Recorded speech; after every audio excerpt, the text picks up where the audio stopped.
Question number 1 आपके सामने है।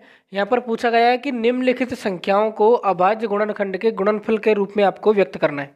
ये पहले प्रश्न के अंदर यहाँ पर देखिए 5 क्वेश्चन यहाँ पर दिए गए हैं।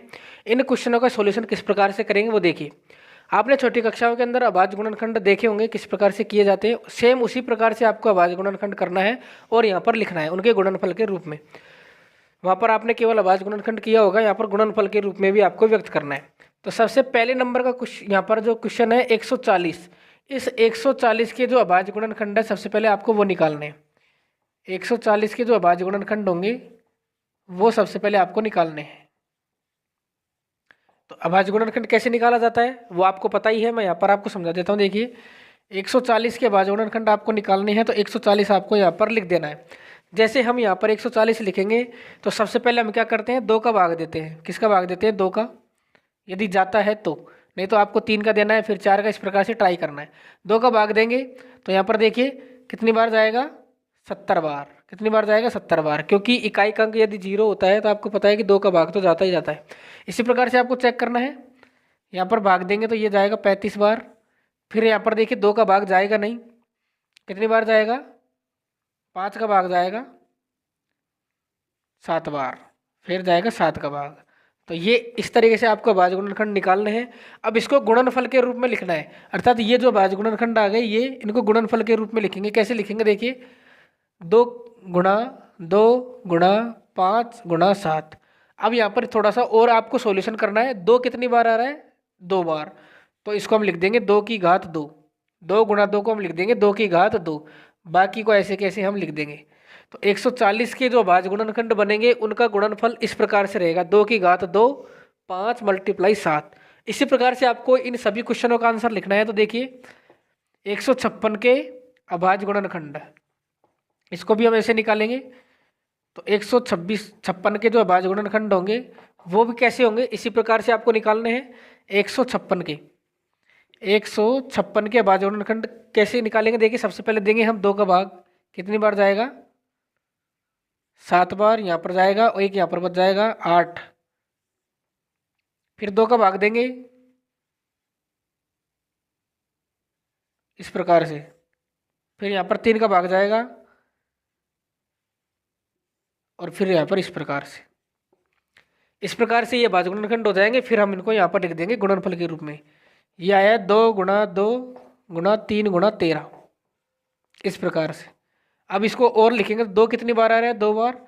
इसको लिख देंगे हम इस प्रकार से, फिर 3 फिर 13।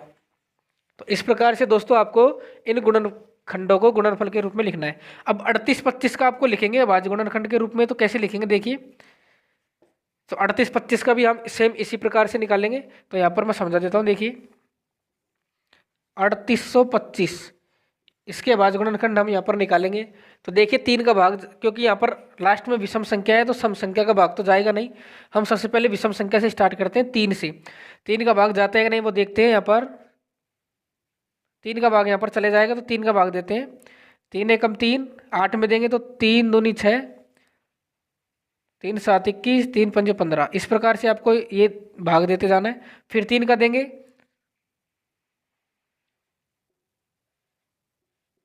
इस प्रकार से देते जाना है जब तक कि 3 का भाग जा रहा है। अब यहाँ पर देखिए 3 का भाग नहीं जाएगा। अब यहाँ पर देंगे, लास्ट में 5 है तो 5 का भाग देंगे।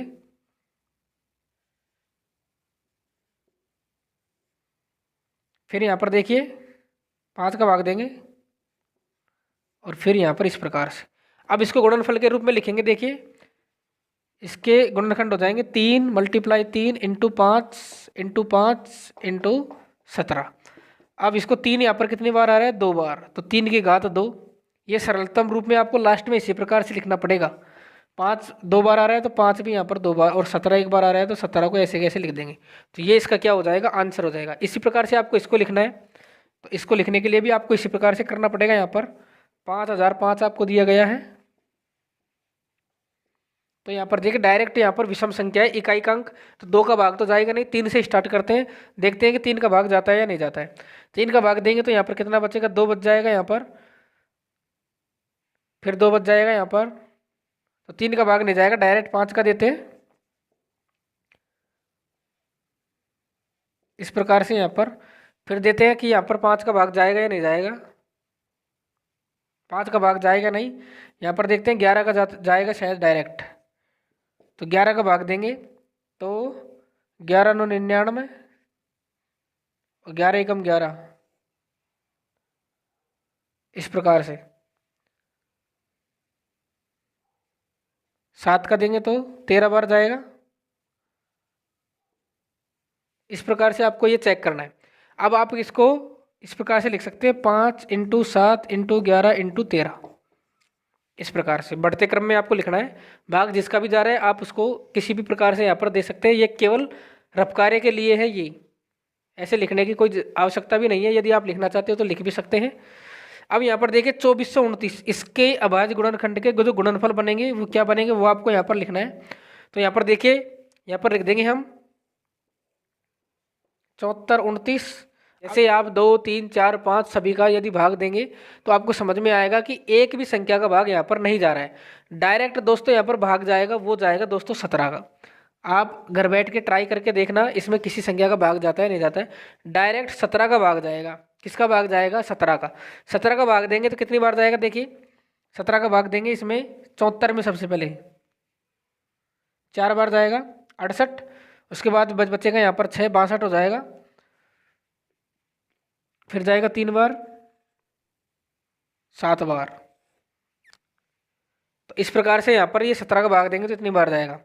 अब दोस्तों अब इसमें भाग देंगे तो यहाँ पर 2 का 3 का 4 का यहाँ पर भी 15 तक किसी का भी भाग नहीं जा रहा है। इसमें डायरेक्ट जाएगा यहाँ पर 19 का भाग जाएगा। 19 का भाग देंगे तो देखिए यहाँ पर जाएगा 2 बार 38। 38 के बाद में यहाँ पर 5 लास्ट 23 बार जाएगा। फिर डायरेक्ट जाएगा यहाँ पर 23 का। इस प्रकार से तो ये आपको भाग देते आपको चेक करना है। तो इसके अभाज्य गुणनखंड आ गए 17 19 और 23। इनको गुणनफल के अर्थात गुणा के रूप में लिखेंगे तो 17 × 19 × 23। तो इस प्रकार से ये क्वेश्चन नंबर 1 के जो 500 प्रश्न थे वो यहाँ पर सोल्व हो चुके हैं। नेक्स्ट क्वेश्चन यहाँ पर हम करने वाले हैं, इनको आप जो है अपनी नोटबुक में नोट करें।